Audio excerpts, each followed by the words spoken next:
You've had the argument, not out loud. In your head, in the car, in the shower. Someone said something or you read something and you built your whole response. Every point, every counter.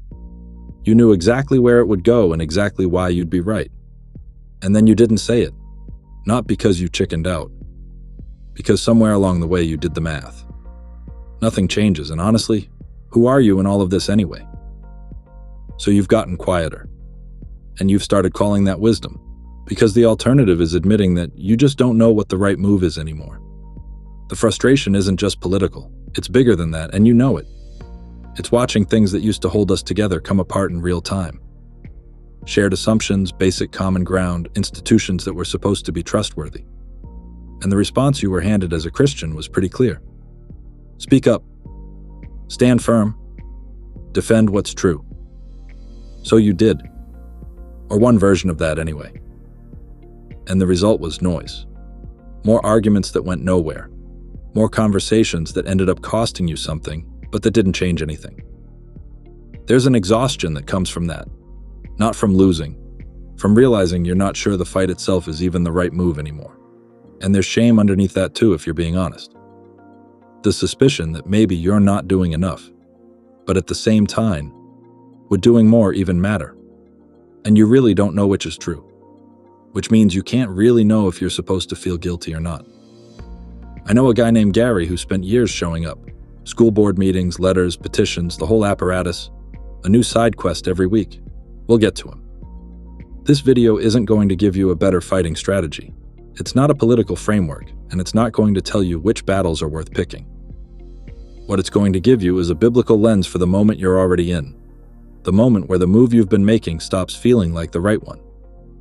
Because it turns out that move has a very specific track record in Scripture.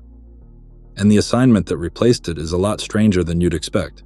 It won't feel like relief at first. In fact, it might feel like the opposite. Don't know if you've ever noticed this, but every major biblical figure who ends up in a hostile environment gets the same instruction. Not escape.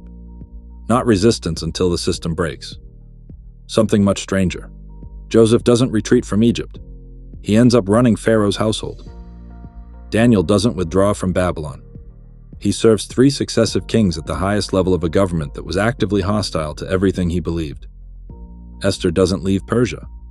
She uses her position inside it, at enormous personal risk, to protect her people. That pattern shows up too consistently to be coincidence, which is what makes Jeremiah 29 land the way it does.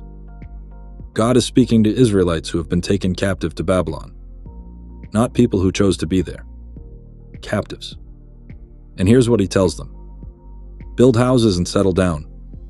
Plant gardens and eat what they produce. Marry and have sons and daughters. Seek the peace and prosperity of the city to which I have carried you into exile. Pray to the Lord for it, because if it prospers, you too will prosper. That last line is the one that doesn't get quoted. In its prosperity, you will find yours. This isn't a temporary holding pattern until rescue arrives. This is the assignment. Put down roots. Serve the place you're in. Pray for the city you didn't choose and would not have chosen. The people Jeremiah was writing to were in a worse situation than you are, by a lot. And the instruction wasn't hold out, it was go deeper in. Here's the objection that comes up every time. Daniel served Babylon faithfully for decades. He also refused to stop praying when it was made illegal. He also refused to bow to the statue. So which is it? Serve the system or resist it? Both. And that's the distinction that actually matters. Daniel's line wasn't, I won't operate inside a system that doesn't share my values. His line was, I won't deny who I am to operate inside it. He brought his actual self, his actual God, his actual convictions, into the highest levels of a government that would have preferred he left all of that at the door. And that presence changed things the resistance posture never could have. Peter puts it plainly in his first letter, chapter 2, verse 12. Live such good lives among the pagans that, though they accuse you of doing wrong, they may see your good deeds and glorify God on the day he visits us. Not argue them into it, not legislate it back. Live it visibly where you already are. Among the people who don't share your values, not insulated from them. The fighting posture assumes the goal is to change the culture. The posture Peter is describing assumes the goal is to be genuinely, fully, excellently present inside it. Two completely different jobs. Scripture is pretty clear about which one it's actually handing you. Go back to the Jeremiah passage for a second. Seek the welfare of the city. Pray for it, because in its welfare you will find yours. That second sentence is making a practical claim, not just a spiritual one. Your flourishing is tied to the flourishing of the place you're in. The fighting posture, the one where you hold yourself apart from a culture you're trying to fix, costs you the rootedness that makes any of this sustainable. You can't simultaneously be at war with a place and genuinely invested in it. What the exile posture produces over time is actual roots, an actual neighborhood, actual relationships with people who don't share your politics or your faith. And those relationships are not a compromise of your convictions. They're the mechanism by which your convictions have any effect at all. Gary spent 12 years fighting what he saw as the slide in his community. And for a while it felt like it was working. He was the guy people called. His name meant something at those meetings. There was a version of the story where he was the one who held the line, and he believed it. Not out of ego exactly, but because the belief was load-bearing. It kept him going back. Then the curriculum changed anyway. The policies passed anyway. The thing he'd spent years trying to stop kept moving in the direction he was trying to stop it from moving. And the loss wasn't just the loss. It was the collapse of the story underneath it.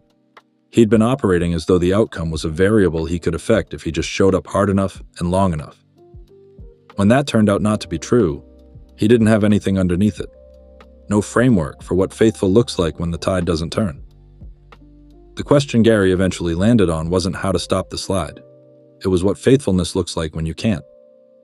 That question has an answer. The other one doesn't. The assignment was never to turn it around.